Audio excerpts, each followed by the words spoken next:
Good evening. Welcome to Disaffected Homestyle Raw.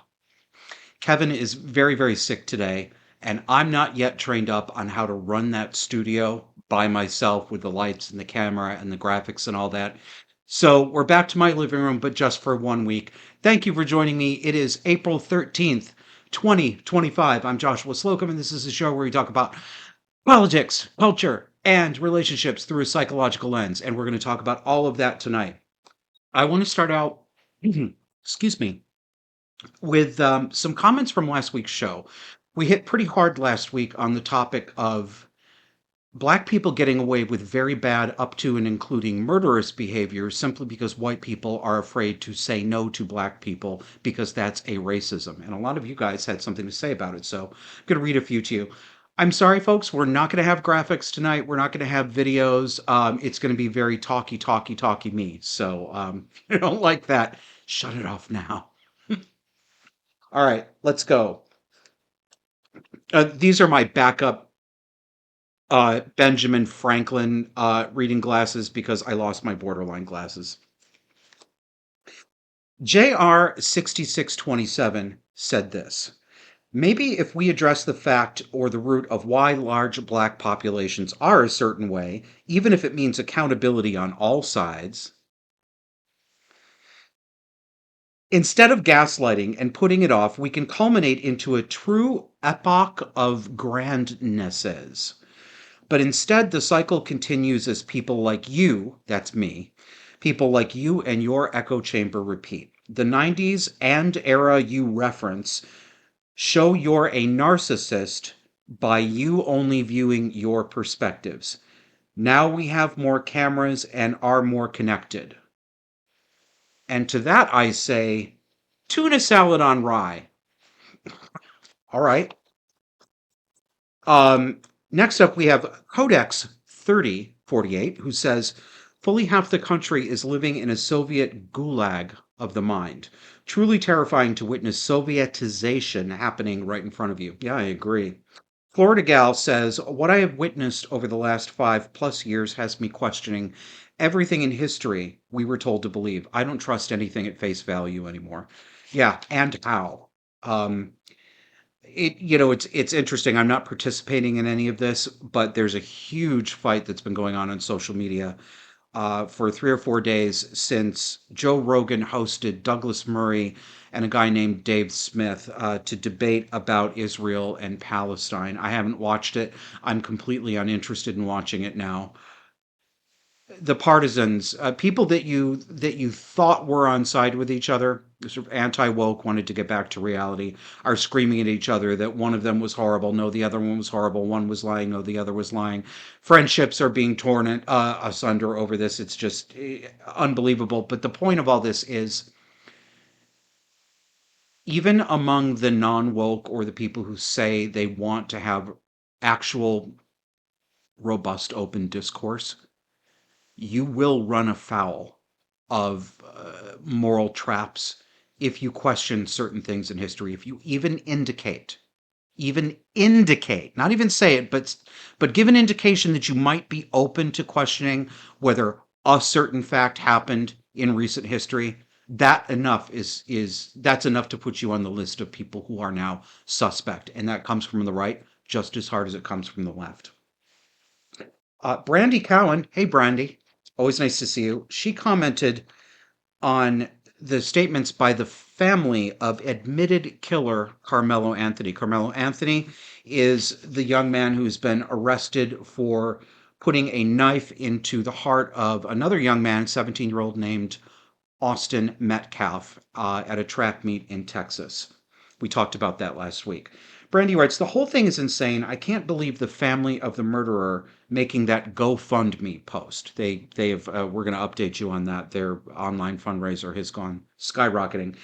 It's almost unbelievable. Their fucked up excuse for a child literally murdered someone by stabbing them in the heart. It's unfathomable that not only are they not ashamed beyond all recognition, but they are talking shit about the victim as if this was just a schoolyard tussle and not a murder in cold blood.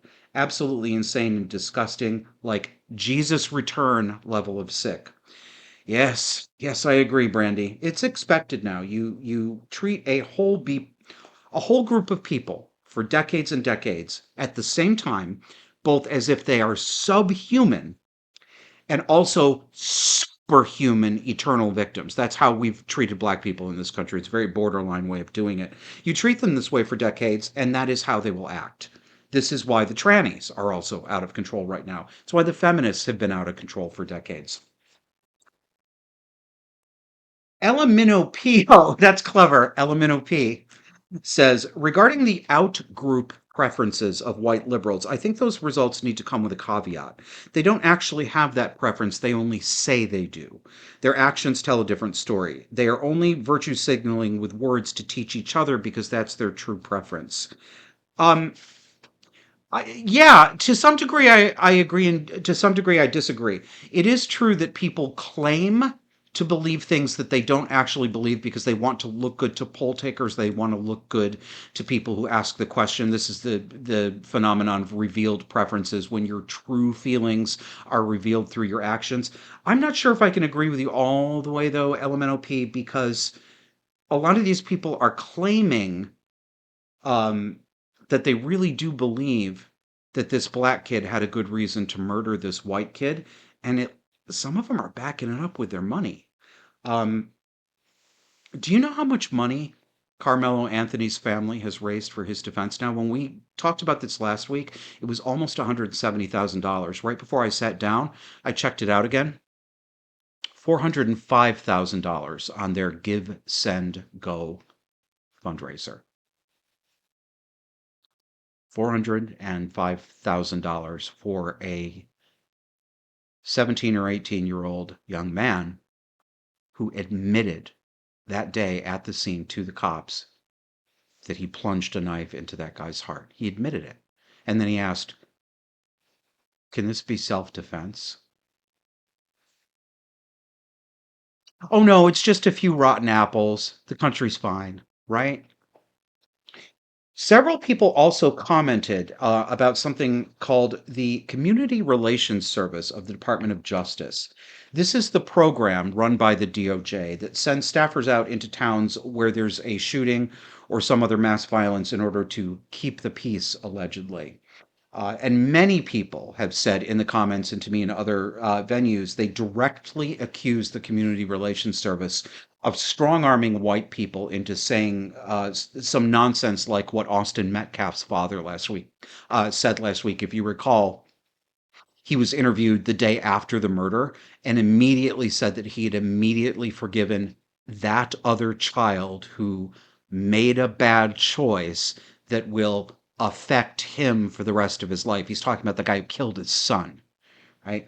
I can't confirm. I have no knowledge personally of whether the Community Relations Service actually does these things, if it's really strong arming people, but I strongly suspect that that is true. And then this came to my attention. I'm going to read you a post from a social media personality called, you know what? I'm not going to tell you who it is because I'm not going to prime you. Some of you are going to shut your minds off when you hear the name. So I'm not going to tell you who wrote this, but you would recognize the name. He wrote, yesterday I wrote that the Trump administration needs to close down the Community Relations Service, which is covering up anti-white violence and murders. On Sunday, it was quietly announced that that's exactly what the Trump administration is considering doing. Be in no doubt, shuttering the CRS is essential. Every time a white person is murdered by someone of another race and their family publicly states that they forgive the killer and race couldn't have been a motivation, the CRS may well have been involved. I've written at length about how they coach families and friends to say such things and, quote, avoid inflaming community tensions. In reality, what this amounts to is excusing and therefore normalizing anti white racism and murder. Abolishing the CRS goes hand in hand with abolishing DEI and reversing mass immigration. All of these measures strike at the heart of the viciously anti white regime that has been established in America. And I agree with this writer. We do, in fact, have an anti white regime. We are in fact a racist country. It's just that the racism is almost entirely against whites by prominent blacks, by thuggish blacks, and also by narcissistic, manipulative whites who love to be their savior, while they're actually holding them down. Okay. I don't know for certain whether this is what the CRS does, but I provisionally strongly believe that this is the case. Then I saw this interesting news article, headline from CBS: Civil Rights Era Government Agency in Justice Department to be purged. What's this? I'll read you some. Since it's CBS News, it's fawning and flattering toward the government, the DOJ, but the coverage is also telling. So, from CBS News, a landmark Justice Department office created in the 1960s during the Civil Rights Movement is marked for closure by the Trump administration, raising fears of a loss of generations of work, tamping down and working to prevent unrest in the nation's major cities. An internal Justice Department memo reviewed by CBS News said Trump appointees are considering closing the Community Relations Service, which was created as part of the Civil Rights Act of 1964. Was it now? All starts to become more clear. The mission of the office is to be, quote, America's peacemaker, tasked with, quote, preventing and resolving racial and ethnic tensions, conflicts, and civil disorders, and in restoring racial stability and harmony. Well,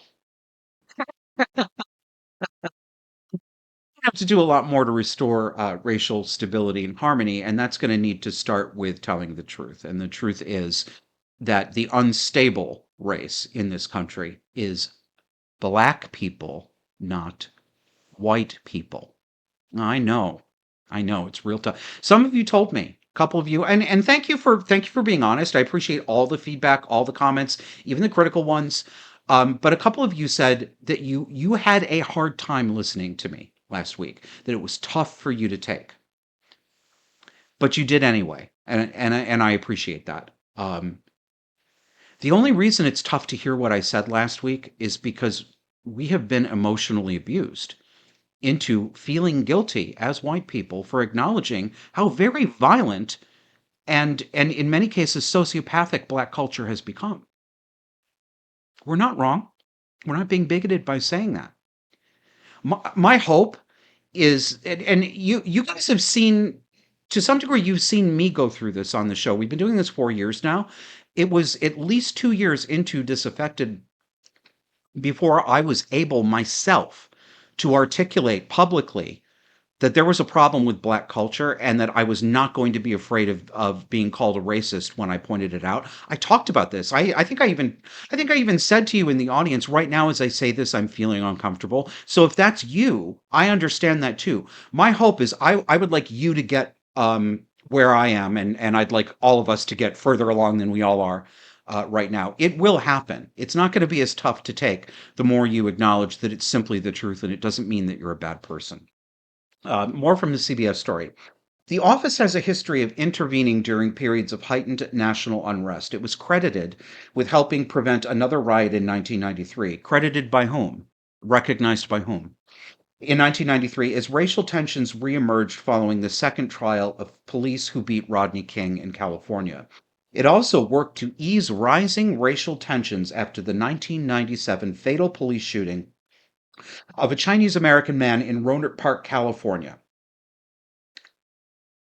This is badly written. I think they mashed two sentences together because then they jump on to Akron, Ohio in 2022 after the shooting of a Black man by police and deploying twice to Minneapolis during the trial of Derek Chauvin after the killing of George Floyd in 2020 in Minnesota. Again, very badly written. You've already said Minneapolis, which means you don't have to terminate the sentence with in Minnesota. This is what you get when you fire copy editors like me and hire AI. Well, surprise, surprise. Looks like they helped Derek Chauvin get railroaded. And yes, I am saying that I believe Derek Chauvin, the police officer that you believe choked George Floyd to death with his knee, did not do so, and I do not believe he was guilty of murder. Yes, I am saying that. He was a white male cop who got sacrificed on the altar of Black ethno-narcissism and the whites who profit from that. Back to the article. Former leaders of the Community Relations Service worry that shuttering the office could lead to a surge in disputes between police departments or city leaders and minority communities nationwide. And then they go to a quote from Ron Wakabayashi, a former regional director of the CRS. He says, "We would find and stop brush fires before they became forest fires." He also told CBS News he fears the nation will be at greater risk of unrest, boycotts, and lawsuits without the agency's community relations service deployed regionally across the nation. Stopping brush fires? No, what you've been doing is shutting people up and making victims say, I forgive the minority who killed my family member. We should have more boycotts and lawsuits, more unrest. People shouldn't be resting with the status quo here. We need more legitimate and appropriately enforced, appropriately directed anger, not less. The Community Relations Service's low-profile approach means it has remained less well-known, even among federal government leaders, though it has been a vital asset for the Justice Department, according to some who have led the office. You see how CBS is just like, this is so important. Community Relations Service employees have quietly intervened with church leaders, community leaders, relatives of victims of violence, and city administrators to ward off unrest, lawsuits, or boycotts. Well, it looks like you guys in the audience were right about the Community Relations Service. Thank you very much for educating me about this. I had not heard of them. And again, thank you to all of you for sending in your comments and your reactions. I appreciate all of them. I just like the fact that you care about the stuff we're talking about. I'm going to switch gears here and talk about what to do with good memories of bad parents. I want to talk to you about how hard it is for people to reconcile the good parts of a parent who was overall abusive. I don't have a formula to give you, and I'm figuring this out myself at the same time. Some of it I'm figuring out in front of you and maybe with you. Um, this is a topic that's come up a lot with my clients, my coaching and consulting clients who book time with me. What do you do with what appear to be good memories of bad parents? Well, it is difficult. Sometimes, still, I will wake up in a start in the morning, believing that I've made up everything about my mother, that it was all a lie. I'm a liar. I was a bad child. I abused my mother, and that everyone is going to find out, and I'm going to be permanently socially exiled. Now, in reality, these are just rehashes of actual nightmares that I had for about 35 years about my mother. That was my unconscious talking to me and telling me the truth about the fact that my mother was exploiting me. But I couldn't face that truth, so I turned it around on myself. And yeah, there are moments when that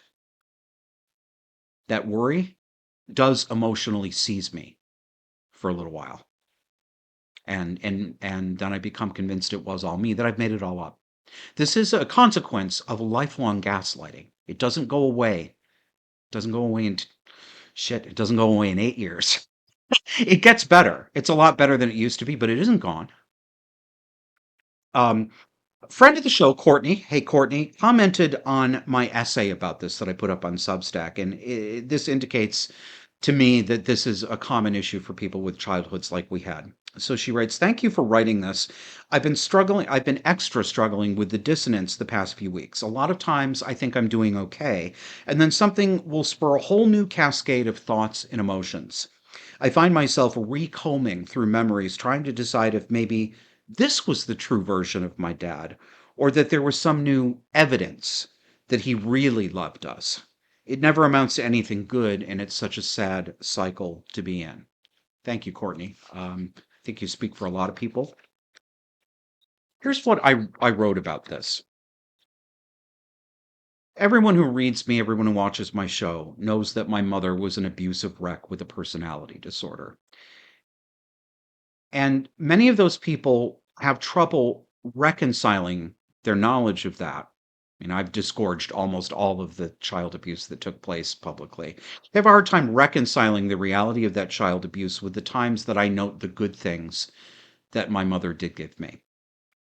And there are a few typical reactions when people are trying to reconcile those things. I'll give you a couple in my responses to them. Reaction number one. Um, well, they'll often say this when I write about the abuse. They'll say, "Don't you have any good memories of your mother?" Well, of course I do.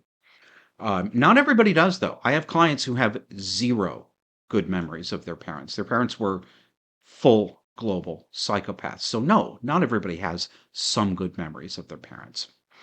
But the person who asks this question, and I'm not.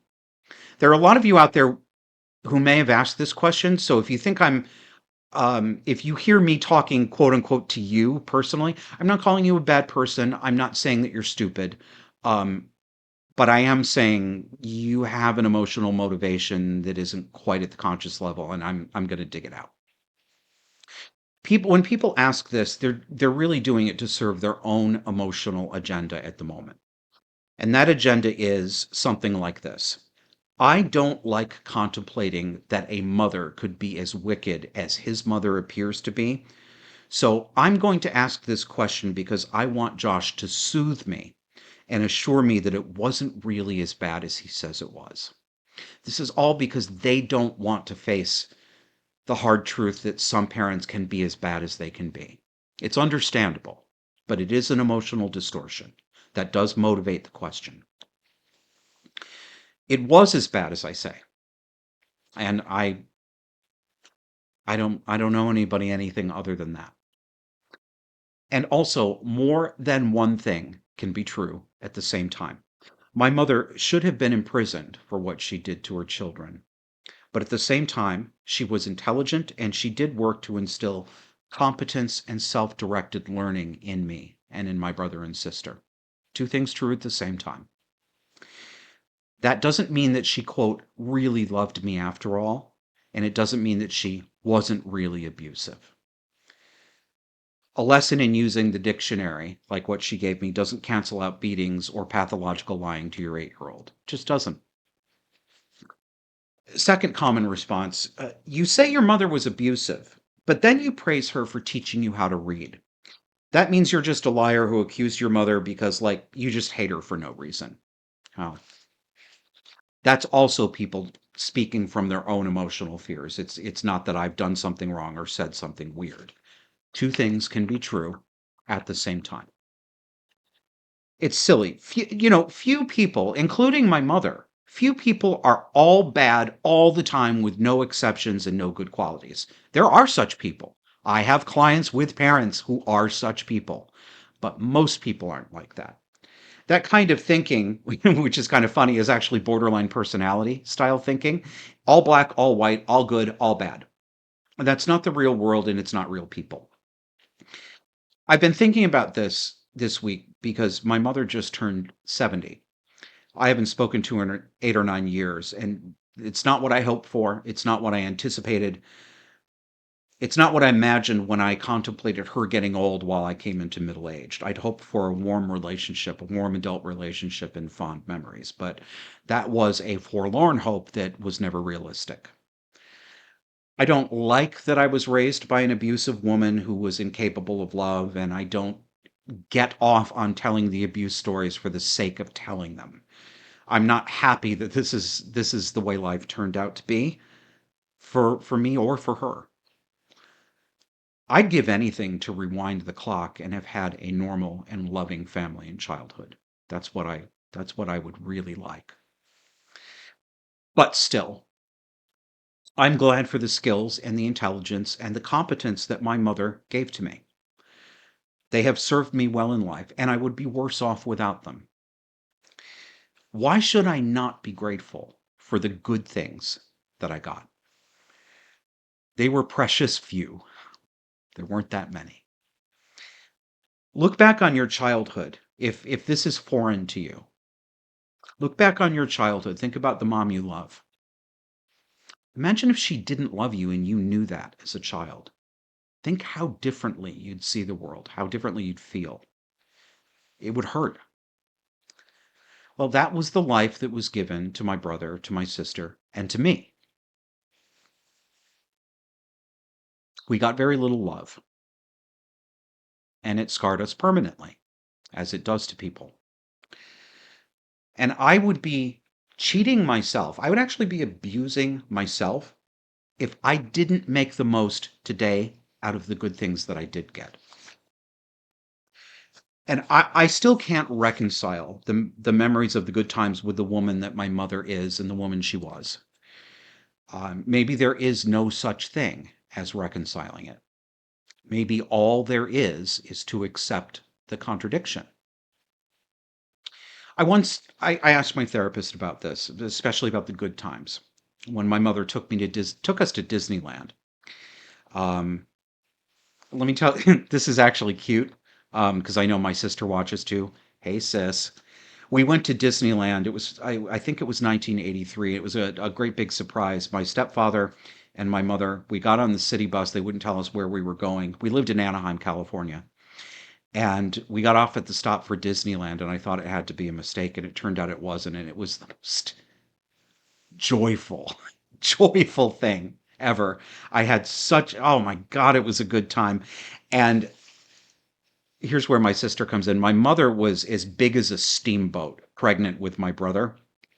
They didn't allow her on any rides, and she was really big. My stepfather had to take me on all the rides, and I really, really wanted to go to the haunted house, and it was so cool. But my little sister, she's like 4 or 5 years old. She's, Mom, don't let Josh go into the haunted mansion because the ghosts are gonna eat him. Do you remember that, honey? Um, and there were times, my mother read to me stories at night when I was a little kid. The times that she would share laughs with me when we sat up talking. The time when she seemed so supportive when I came out to her as gay at 12 years old, and then was promptly put in a glorified orphanage.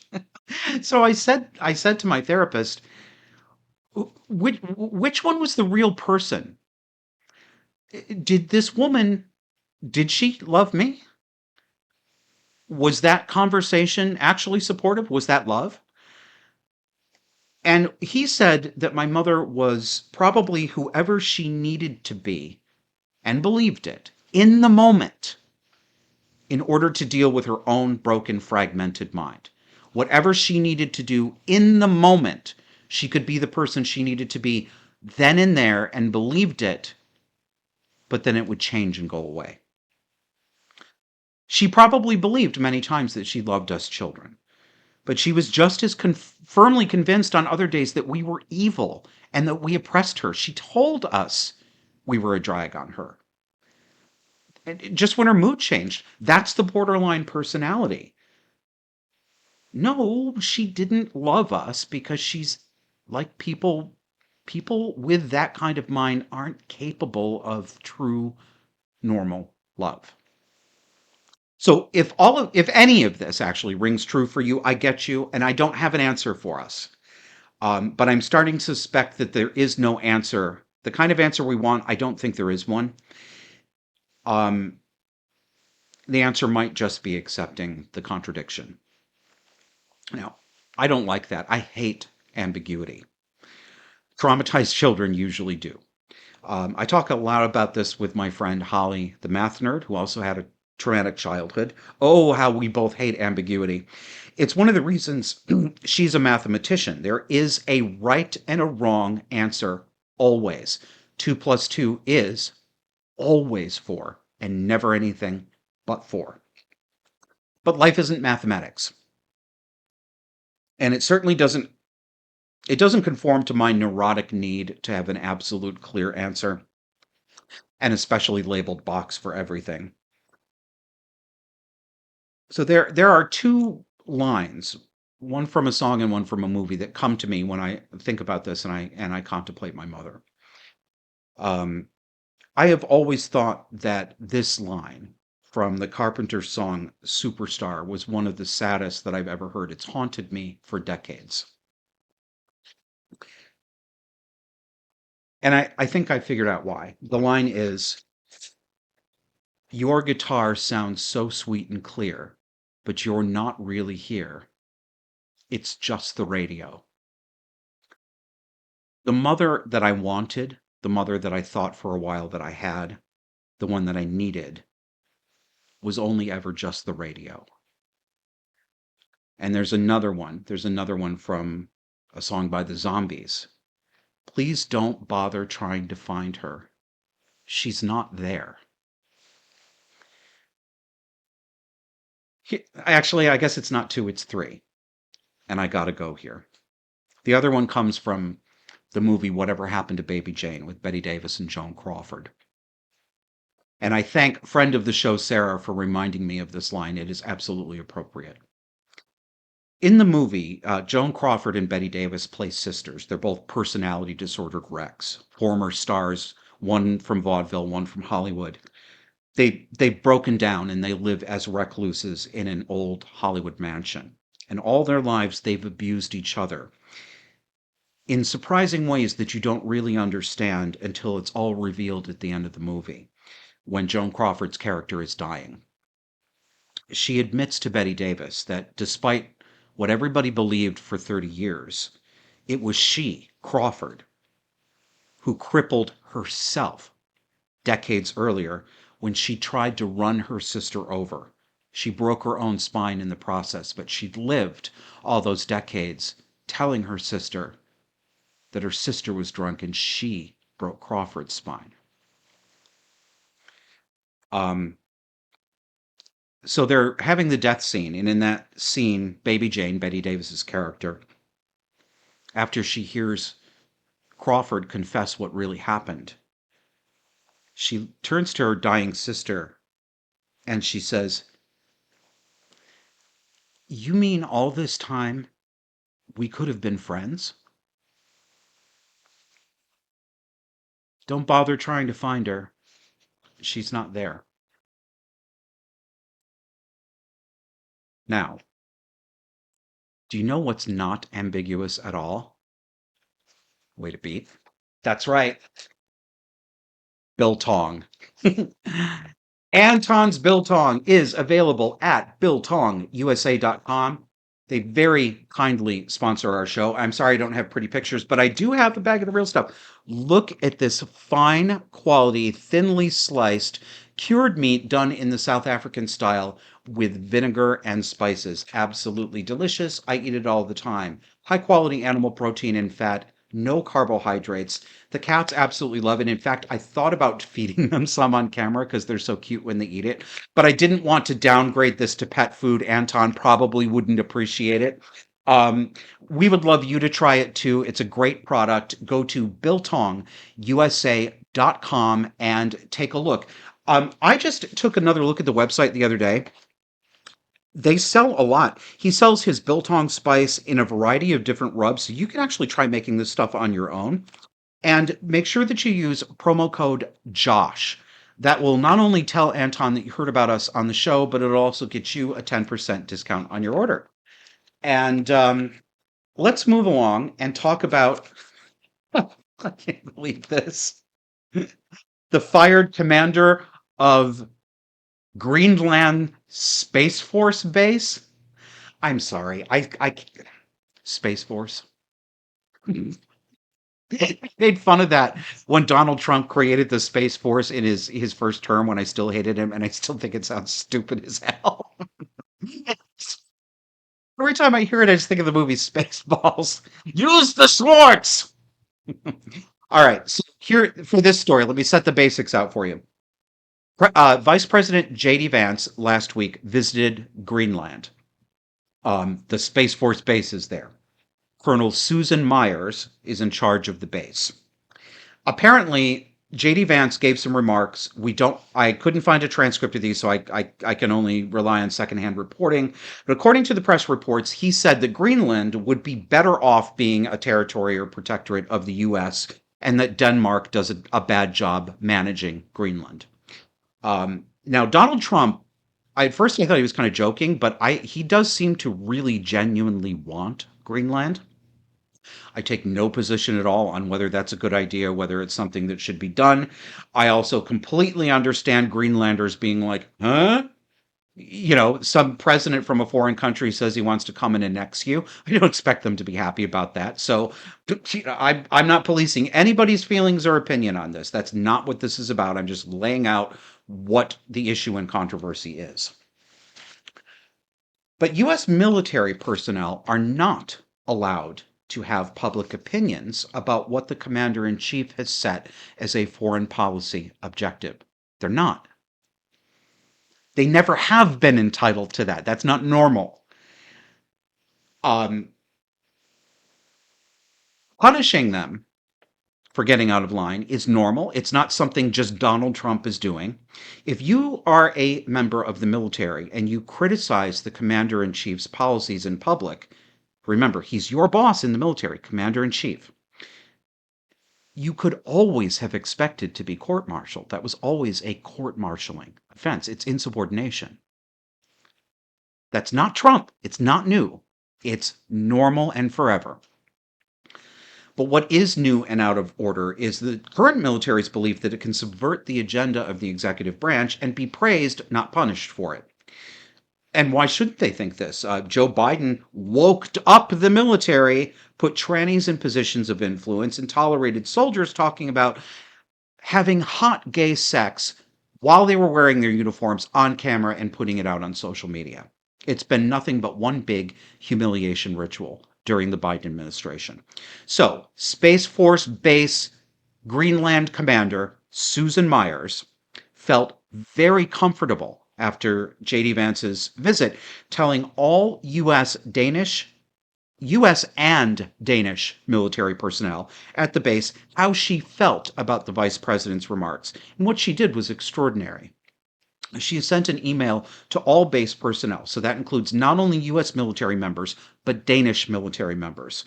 And it said, quote, "I do not presume to understand current politics, but what I do know is the concerns of the U.S. administration discussed by Vice President Vance on Friday are not reflective of Pitufik space base." Oh, really? Really, Susan?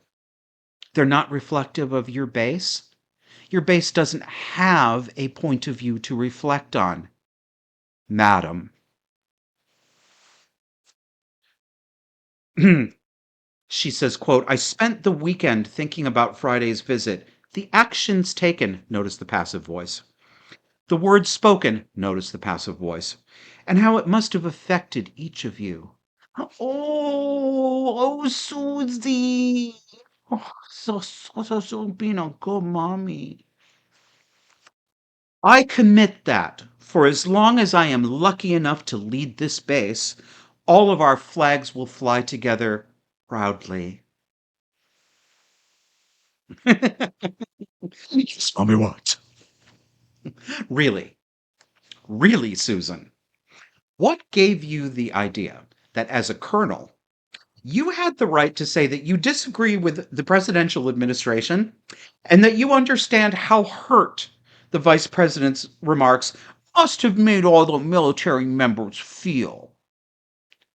And you included foreign military personnel in this communique?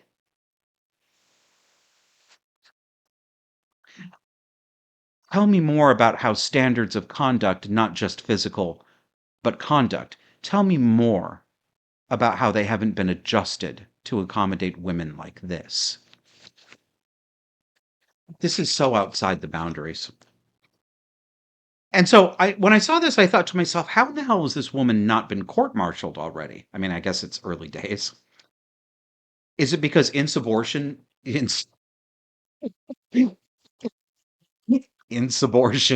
Somebody come up with a definition of insubordination, please, and leave it in the comments. I'll read it next week. Thank you very much. I thought to myself, is it because insubordination has been tolerated for years in the military? Or is it because women get off easier in modern times? Then, as I was putting the script together just yesterday, this happened. Headline, Sky News. Head of U.S. base in Greenland, Colonel Susan Myers, sacked after criticizing J.D. Vance's remarks during his visit. Subheader.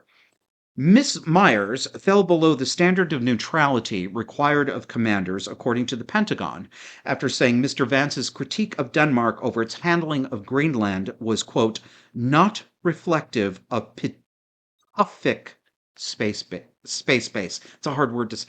It's Pituffik. That's some. Is that the language? What's her name? Not Bjorn. Bjorn. Sorry, Swedes. Is Bjorn Swedish? At least she got fired. Perhaps she will be court-martialed. And if she is, it's not because Donald Trump is a dictator. This has always been an offense subject to court-martial. It has nothing to do with partisanship. So I guess we'll see what happens. All right. I'm going to pick up on the topic of broken parents again. Broken parents who did some good things. It may sound surprising, but in some ways, I consider myself lucky for the things that my mother taught me that younger generations have not been taught. Talking to other Gen Xers with screwed up parents, most of them I've talked to agree with me on this. My friend Holly Math Nerd, and I drove to New Hampshire this past week to see the a cappella group Voctive in concert. And let me tell you, if they come to your town and you like American songbook classics and Broadway tunes sung by perfect vocalists, don't miss these guys. Voctive is incredible. It's a 10-member a cappella group. They're so good that you hallucinate an instrumental accompaniment. They're that good. It's all live. There's no digital tuning, and not one note was even 2 cents off. Uh, real harmonic perfection. Plus, they all seem like really good people who really genuinely like each other and really genuinely enjoy the work they do together. They seemed really genuine. I know everybody says that a lot about performers and show hosts and influencers and personalities are like, people want authenticity, they want you to be genuine, and we call people authentic and genuine all the time that we don't have any reason to know whether they really are authentic. So I don't know, but they sure did seem like it. It was 2 hours of just really beautiful, wholesome fun. But on the way down, we stopped at a Taco Bell, and standing in line in front of us was a Korean War veteran in his 80s. I knew this because of the cap he was wearing. There was a cashier in her 40s who keyed the wrong amount into the register and had to shut it down and go get help. And we stood there for about 2 minutes.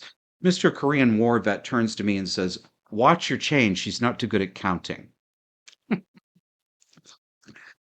I replied that I have given up trying to help cashiers in such situations. And I think this gentleman had too. He just waited for the manager to come fix things.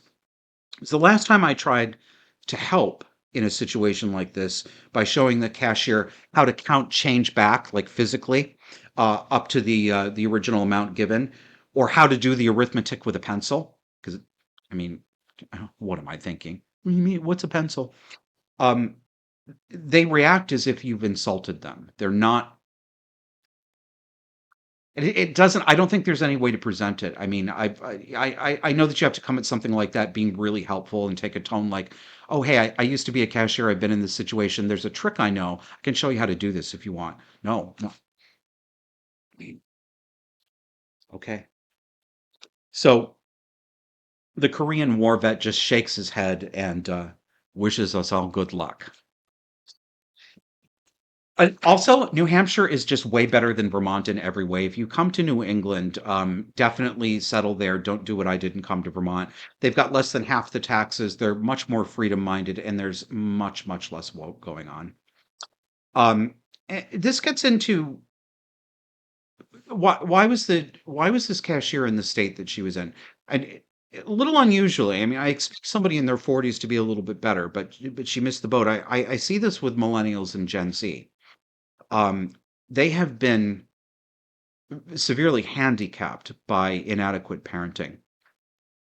And it made me think of the difference between the way I was raised and the way they were. I remember being about 9 years old and I was making a box of Kraft macaroni and cheese. I threw the box in the trash, but then I asked my mom to fish it out because I had forgotten to read the directions. And she said to me, "You've made this dozens of times. Do you really need the directions? I bet you actually remember." Turns out she was right. I didn't need the directions. I was just convinced that I had to follow every step and I couldn't do things out of order. This applies to so many people today, people who are alleged adults. You don't need the package directions to figure out how much soap to use in your laundry or your dishwasher. You don't need steps to figure out how to cook a hamburger in a pan. You don't need studies to find out if men are stronger than women. And you don't need studies to find out whether chemically and surgically mutilating children is harmful. I mean, I'm not making this up. You all know this. You see it all the time. Well, what do the studies say? Maybe the studies say that it's really healthy to remove breasts from 13-year-old girls and take testicles from boys and stop their puberty. I mean, I don't know. Science, right?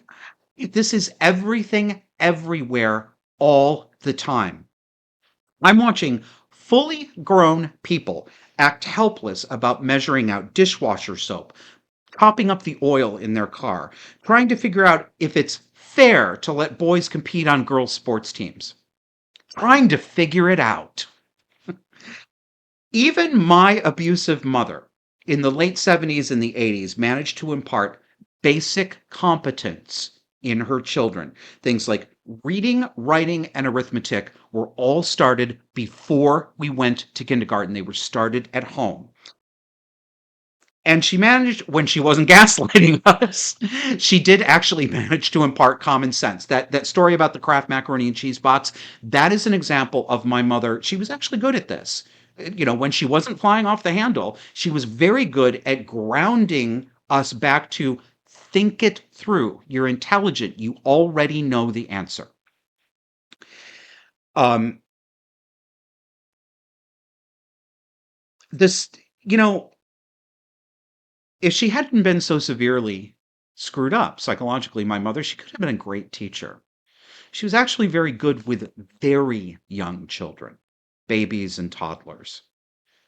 I don't know what it is, but I have noticed that a lot of borderlines really are good with very young children. Not all of them. Some of them do a lot of damage, but I don't know. What can I say? Here are some of the things my mother taught me, despite being as abusive as she was. Unit price shopping, how to figure out what the better price on brand was. Basic car maintenance like keeping oil filled up and other fluids, how to change a tire, household cleaning and cooking, mending a torn seam on a shirt, replacing a button with a needle and thread, what pantry ingredients to use for cleaning when you run out of your special name brand Comet or Pine Sol or whatever it is, how to balance a checkbook, how to count back change mentally and physically. My mother taught that to me before I even became a cashier. I can run a cash till just like many people my age without any calculator or mechanical or digital interface, and I'll get the correct change and the till will be correct. It's very, very easy. This is not high level math. We're not talking about calculus here. This is literally doing your sums.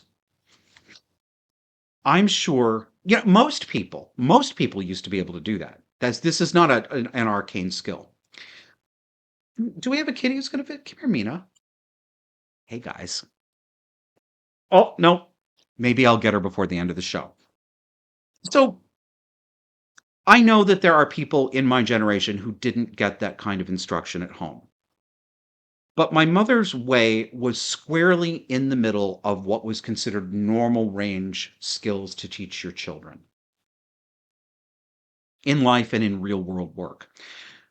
Because we were poor, that meant that it happened earlier for me. And also, of course, there was no father figure in the house for many of those years. So I had to do some things that, I wouldn't have had to do at that age.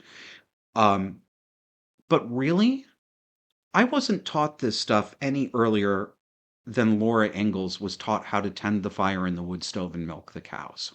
7, 8 years old. Give or take a year or two for your kid based on his or her ability. to develop, but this is still within the normal range. There is no excuse at all for the stark incompetence of so many of today's adults. There's an explanation. That explanation is parental coddling, but that's not an excuse. Everyone of my age can learn these things. And I caught her. Sorry to break in, but this is Miss Mina. You guys have seen Shredder before, I think. But this is little baby Mina. Say hi to the audience, sweetie. I'm a cute baby. Oh, hello. She's very jealous. When I do consulting with clients on Zoom, she has to come over and be part of that conversation because she doesn't like me paying attention to other humans. Bye, sweetie. Don't meow at me. Let me get back to where I was. Anyone of any age, cat hair, can learn these things. And wise parents are teaching these things to their children right now. But we're in an era of coddled incompetence and learned helplessness. Modern infantilization is really something to behold. Let me give you an example. I bought a hot steam vaporizer at Walmart a few weeks ago. This device to put humidity into the air during winter. It's just a simple electrical device that has been made the same way for at least 100 years. It came with an owner's manual. That was bad enough. But there were fully 2 pages devoted to warnings. Don't use in a bathtub. Don't leave next to an infant. Don't open the case for any reason.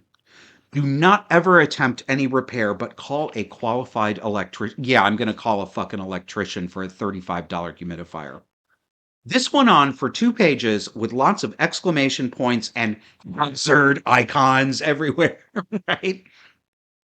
Have you seen 5-gallon buckets lately?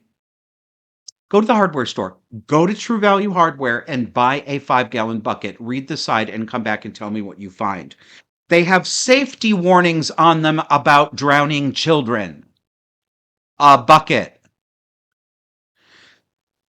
Yeah, I know that a lot of this is about liability in a litigious society. I accept that. I'm not unaware of it. I'm not forgetting it. I'm acknowledging it right now. But it's not only that. It's part of a positive feedback loop that is dumbing us all down, making us afraid to do things for ourselves, and making us afraid to learn because we've come to accept that we need experts for everything. It's, I'm not, a lot of times when I write, I know that there's a certain cranky old man Andy Rooney quality to these rants that I go on, I know, but I'm not actually trying to be funny. I'm quite serious. I'm not just bitching about this. I think it's dire. Um, we're in a spiral that I'm, you know, my notes here say will lead to imbecility. We're already at imbecility. We're already in the movie Idiocracy. And it sure didn't take 500 years, did it? It's more like 10. Children who are taught at home to understand work and devices we use for work and how these things can be dangerous, how to avoid that danger, and then what to do about it if danger happens, are much better off and much safer than those who are sheltered from it. Um, Another example. My mother taught me to drive when I was 12 years old. There's good and bad to this. There was no man in the house, so my mother was the only adult, and she had friends who lived out in the country, and we would often take day trips on the weekends to go visit Susan or my aunt Ann, my cousin Doug, and all these people. And it would be a 20 or 25-minute drive home on country roads at night. And my mother, I believe, correctly reasoned that if anything happened to her, somebody needed to be able to drive the station wagon home. 1978 camel-colored Dodge Aspen wagon, if you're curious. So she taught me to drive at 12 years old. I was perfectly capable of driving. Obviously, I wasn't allowed to except tootling around parking lots, but if I'd needed to get us home, I absolutely could have, and safely. Um, so children who are taught these things early are better off and they're actually safer. But not only are they safer, they are happier. They're happier. Children naturally want to grow up. They want to impress their parents. They want to impress other adults with how grown up they are.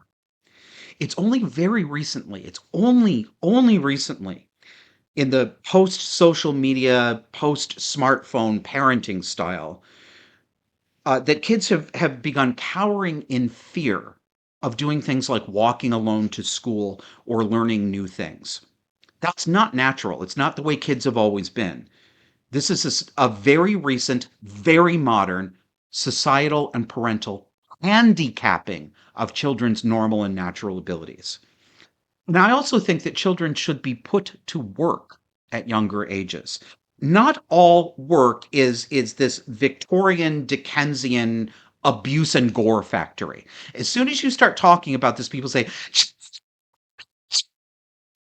and then they put up pictures of chimney sweeps, or children climbing around on steam powered factory looms and getting their arms ripped off. I mean, it's not that dramatic, Sheila. Calm down.